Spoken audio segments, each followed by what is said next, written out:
Dear student, जय गुरुदेव। श्री गुरु कृपा senior secondary school Raipur online class में आपका स्वागत है। आज हम class 10th maths linear equation in two variable exercise 4.1 part 2 का अध्ययन करेंगे। हम पिछली क्लास में हमने एक्सरसाइज 4.1 के पार्ट 1 में क्वेश्चन नंबर 1 और क्वेश्चन नंबर 2 को हल किया था। आपने हल कर लिए होंगे। इस प्रश्नावली में आपको ग्राफ की आवश्यकता है और मैंने कहा था आपको ग्राफ बुक की व्यवस्था कर लें।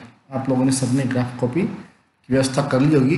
अब हम आज प्रश्नावली या 4.1 का क्वेश्चन नंबर 3 हल करेंगे। क्वेश्चन नंबर 3, निम्नलिखित समीकरणों के युग्मों को आलेख्य विधि से हल कीजिए तथा उन बिंदुओं के निर्देशांक भी ज्ञात कीजिए जहां इनके द्वारा निरूपित रेखाएं y अक्ष को काटती है। तो यहाँ तीसरे के दो प्रश्न हैं, फर्स्ट और सेकंड। हम फर्स्ट प्रश्न करके आपको समझाने का प्रयास करते हैं। तो प्रश्न संख्या 1, थर्ड का फर्स्ट।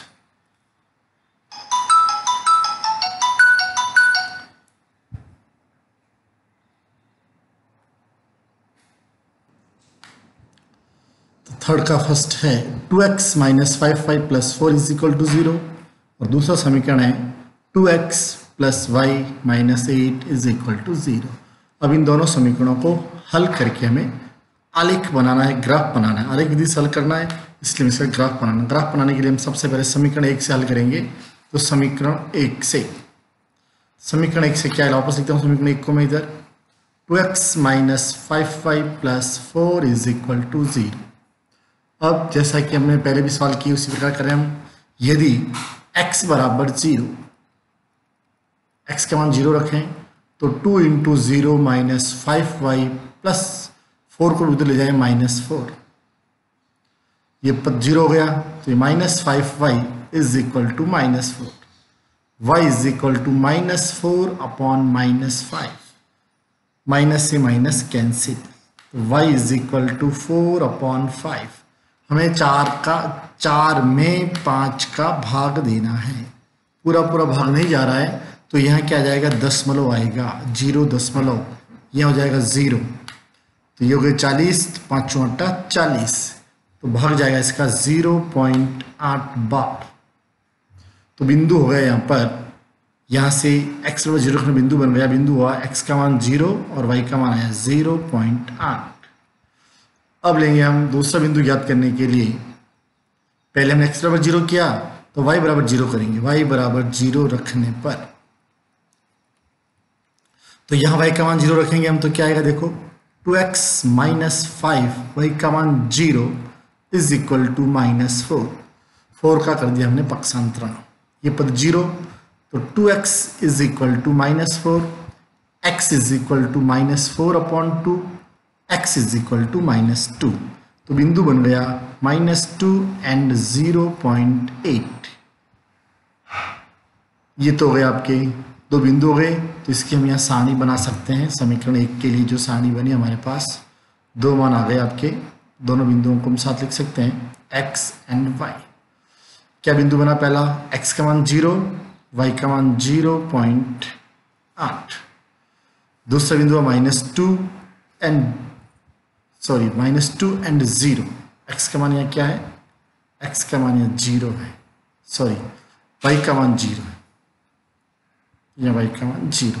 तो बिंदु आया -2, 0। अब हम इसी प्रकार दूसरे समीकरण को हल करेंगे। दूसरे समीकरण में क्या आएगा, देखो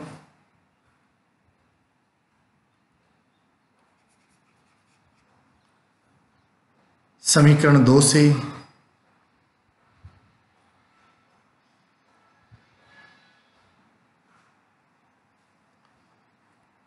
समीकरण 2 क्या लिखो, 2x + y - 8 = 0। x = 0 रखने पर तो ये जाएगा 2 × 0 + y -8 का कर दिया पक्षांतरण +8, ये पद 0 तो y = 8। तो बिंदु बन गया आपके पास x का मान 0, y का मान 8। 0 यहाँ से x का मान और y का मान 8 यहाँ से। ठीक इसी प्रकार y बराबर 0 रखने पर y का मान 0 रखें तो क्या आएगा 2x प्लस 0 माइनस 8, माइनस 8 का कर दिया पक्षांतर हमने, तो 2x is equal to 8, x is equal to 8/2 is equal to 4। तो फिर बिंदु बन गया x का मान 4, y का मान 0। समीकरण 2 की भी हम यहाँ सारणी बना लेते हैं। जो मान हमें मिले हैं x और y के मान, x y, पहला बिंदु x का मान 0, y का मान 8, दूसरा बिंदु x का मान 4, y का मान 0। दोनों सारणी मिल गई हमें। अब इन दोनों सारणी से हम ग्राफ बनाएंगे, और ग्राफ यहाँ पर ग्राफ आपको ढंग से नहीं बन पाता है, इसलिए मैं ग्राफ आपको ग्राफ कॉपी में ही बना के बताता हूँ। क्वेश्चन नंबर 3 का फर्स्ट की सारणी है आपके पास, x और y के दो मान यहाँ आए हुए हैं और x और y के मान 2 ये है। ये समीकरण 1 का है और ये समीकरण 2 का है। तो उसका ग्राफ बनाया मैंने ग्राफ बुक में। तो ये सबसे पहले देखिए, आप यहाँ लेफ्ट टू राइट चलने वाला इसको x x कहेंगे, x एंड x डैश, ये ऊपर हो गया y एंड y डैश। फिर इन दोनों अक्षों को मिलाया, जहाँ दोनों अक्ष मिलते हैं ये बिंदु हो गया मूल बिंदु। अब जब ये खाना बनता है, यहाँ से एक खाना है तो इसको हमने पैमाना मान लिया, एक खाना बराबर, यहाँ पर पैमाना हुआ एक खाना बराबर 1 इकाई। फिर तो इसलिए 1 2 3 4 5 6 लिख दिया गिनती ऊपर। इधर x के प्लस के मान है, उधर y के प्लस के मान है, इधर x के माइनस के मान, नीचे y के माइनस के मान। तो फर्स्ट सारणी में देखो 0 और 0.8, x का मान 0 तो x का मान 0 यही होगा, और y का मान 0.8, 1 से छोटा। तो यहाँ देखिए 1 और 0 के बीच में छोटी छोटी 8 लाइनें लेनी है। कितनी लाइनें लेनी है? 8 लाइनें। तो यहाँ से मैंने गिनना शुरू किया 1 2 3 4 5 6 7 8, 1 से छोटी 0.8। तो ये आ गया, ये जो बिंदु है आपके पास, ये बिंदु है 0 एंड 0.8, जिसको नाम दिया मैंने बी बिंदु। फिर दूसरा बिंदु है -2 एंड 0, x का मान -2, तो x का मान -2 चलता लेफ्ट में, x का मान -1, x का मान -2, ये रहा x का मान -2, y का मान 0 यहीं पर। तो ये बिंदु आ गया आपके पास, x का मान -2, y का मान 0। फिर दूसरी इस दोनों बिंदुओं को मिलाया, इसको और इसको, दोनों को स्केल की सहायता से मिलाया, तो ये रेखा मिल गई आपको। और इस रेखा को, ये रेखा जो है समीकरण 1 से मिली है, इसलिए इसके ऊपर समीकरण 1 लिख दिया गया, 2x - 5y + 4 = 0। इसका मतलब ये हुआ, ये जो रेखा जारी है यह रेखा इस समीकरण की है। फिर समीकरण 2 में 0 और 8, x का मान 0, x का मान 0, यहाँ पर y का मान 8, 1 2 3 4 5 6 7 8। ये जो बिंदु है ये बिंदु है 0 और 8। दूसरा बिंदु 4 और 0, x के मान 4, 1 2 3 4, x का मान 4 और y का मान 0। तो ये x का मान 4 और y का मान 0 यहीं पर होगा, x के ऊपर ही होगा। तो ये जो बिंदु है 0 और 4 और 0 है। इन दोनों बिंदुओं को स्केल की सहायता से मिलाया, और ये जो रेखा है ये समीकरण 2 की है, इसलिए इसके ऊपर समीकरण 2 को लिख दिया गया। दोनों रेखाएं आपस में इस बिंदु पर प्रतिच्छेद करती है, और इस बिंदु को नाम दे दिया मैंने C। अब देखिए C बिंदु पर इस बिंदु के निर्देशांक क्या है। अभी निर्देशांक ग्राफ में बनाने से बिल्कुल स्पष्ट हो गए। देखो इस बिंदु पर x का मान तो आ रहा है 3, ये यहाँ से देख सकते हैं आप, यहाँ पर ये लाइन आ रही 3 पर, और y का मान आ रहा है इधर इस तरफ देख सकते हैं आप 2। तो x का मान तो 3 हुआ, y का मान 2 हुआ, तो यहाँ लिखा मैंने 3 और 2, x का मान 3, y का मान 2। यही इस रेखा का हल है, आंसर है। तो यहाँ लिख सकते हैं आप हल, रेखा समीकरण हल दे रखा हुआ, x = 3 एंड y = 2। एक आंसर ये आ गया। फिर क्या पूछा आपसे इसने कि उन बिंदुओं के निर्देशांक भी ज्ञात कीजिए जहां इनके द्वारा निरूपित रेखाएं y-x को काटती है। y-x को कहाँ काटती है? y-x को तो यहाँ पर काटती है, और y-x को यहाँ पर काटती है। तो ये बिंदु कौन सा है? इस बिंदु को मैं नाम दिया A। तो यहाँ लिखेंगे हम रेखाएं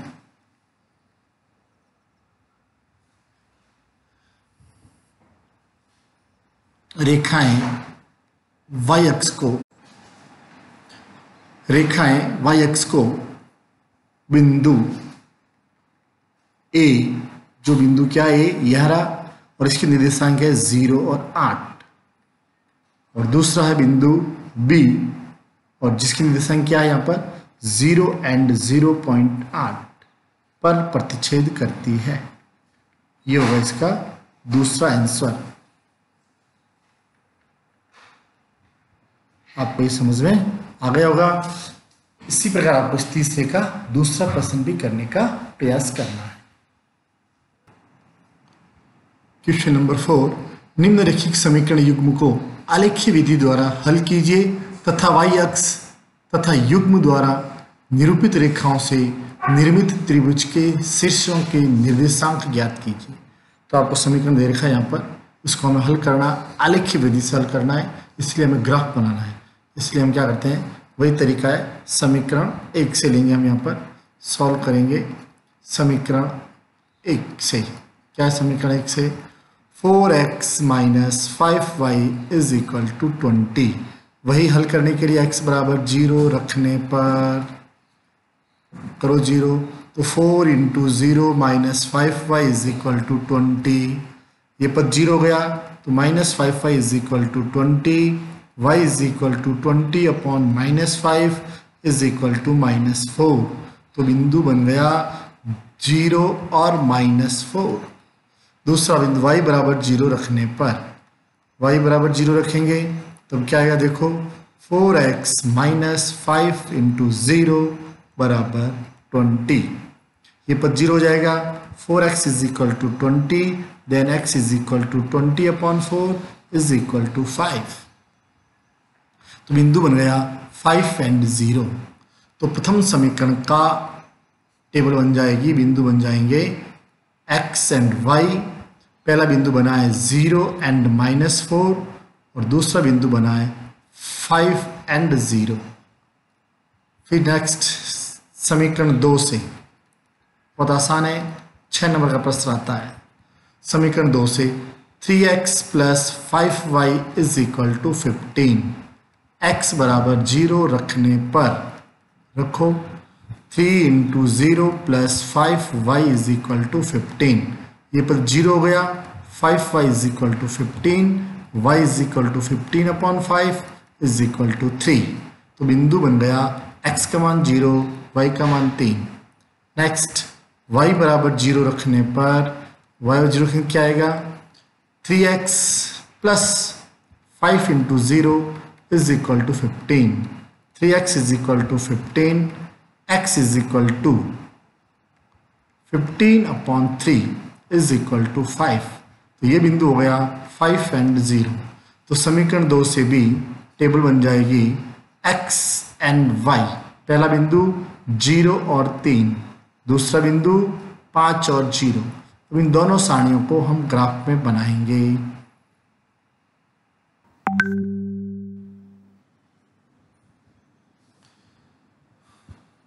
इस प्रश्न के इन समीकरणों का ग्राफ बनाया हमने ग्राफ कॉपी में। प्रथम समीकरण थी आपके पास, प्रथम समीकरण है 4x minus 5y is equal to 20, जिसको हल करके हमने ये सारणी बनाई 0 माइनस 4 और 5 0। पहला बिंदु 0 माइनस 4। तो देखो 0 माइनस 4 क्या किया हमने ग्राफ में, वही 4 भाग किए, लेफ्ट टू राइट x अक्ष, तो ये हो जाएगा x डैश और ये हो गया x, ऊपर y और नीचे y डैश। यहाँ करते हैं मूल बिंदु, यहाँ भी पैमाना हमने 1 इकाई बराबर 1 खाना रखा। यहाँ कह दो 1 खाना बराबर 1 इकाई। फिर मूल बिंदु के इधर x के मान, राइट साइड x के मान चलेंगे 1 2 3 4 5 धनात्मक, और मूल बिंदु के लेफ्ट तरफ -1 -2 -3 -4 -5। फिर मूल बिंदु के ऊपर की ओर y के प्लस मान 1 2 3 4 5 6 और नीचे आ गए -1 -2 -3 -4 -5। अब प्रथम समीकरण को हमने ग्राफ में दर्शाया 0 माइनस 4। देखो 0 x का मान 0 यहाँ पर और y का मान -4, ये y का मान -4 यहाँ। ये बिंदु जो है आपके 0 एंड -4। दूसरा बिंदु है 5 एंड 0। दूसरा बिंदु 5, x का मान 5 और y का मान 0। x का मान 5 और y का मान 0, तो x का मान इधर चला 5, y का मान 0, तो ये बिंदु मिल गया हमें 5, 0। और इन दोनों बिंदुओं को स्केल की सहायता से मिला दिया, रेखा बना दी, और ये रेखा जो है प्रथम समीकरण से प्राप्त हुई है, इसलिए इसको समीकरण लिख दिया यहाँ पर 4x - 5y = 20।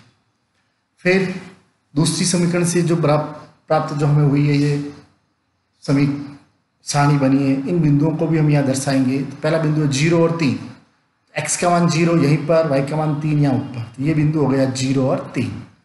दूसरा बिंदु 5, 0, वही जो इसमें भी था कॉमन, ये 5, y का मान यहाँ 0 यहीं पे 5, 0। फिर इन दोनों बिंदुओं को भी हमने स्केल की सहायता से मिला दिया, रेखा बन गई, और ये रेखा समीकरण 2 से प्राप्त हुई। तो इसको आगे बढ़ाकर आप समीकरण 2 लिख दो, इसके ऊपर 3x + 5y = 15।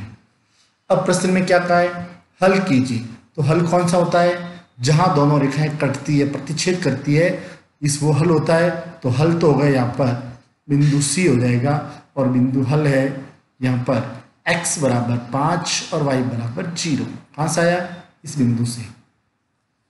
और फिर क्या रहा ये, तथा y अक्ष तथा युग्म द्वारा निरूपित रेखाओं से निरूपित त्रिभुज के शीर्षों के निर्देशांक ज्ञात कीजिए। तो देखो y अक्ष, ये रहा y अक्ष, और रेखाएं त्रिभुज बन रहा है। देखो यहाँ से लेकर ये त्रिभुज चल रहा है, ये रेखा चल रही इधर, ये वापस ही आया है, ये तो रेखाएं हैं, और ये है y अक्ष। ये जो त्रिभुज बन रहा है, इस त्रिभुज के हमें निर्देशांक लिखने हैं। तो त्रिभुज के निर्देशांक का नाम दिया मैंने, यहाँ दिया a, इस बिंदु का नाम दिया मैंने b, और इस बिंदु का नाम दिया c। फिर इनके निर्देशांक तो लिखेंगे हम त्रिभुज ABC के निर्देशांक। क्या निर्देशांक, इसके निर्देशांक है a तो है यहाँ पर 0, 3, b है इसका 0 - 4, और c है इसका 5 एंड 0। ये त्रिभुज के निर्देशांक हो गए। यही इस प्रश्न का आंसर है। इसी के साथ आपके प्रश्नावली 4.1 कंप्लीट। एक आध प्रश्न आप करने के लिए दिया, वो करना है आपको, और नेक्स्ट क्लास में हम पढ़ेंगे एक्सरसाइज 4.2 ग्राफ कॉपी की व्यवस्था। अगर आपने नहीं की है, ग्राफ कॉपी नहीं खरीदी है, तो खरीद लें। जब तक आप ग्राफ कॉपी नहीं खरीदेंगे, उसमें काम नहीं करेंगे, तो आपको समझ में नहीं आएगा। इसलिए साथ साथ चलें और समझने का प्रयास करें। थैंक्स।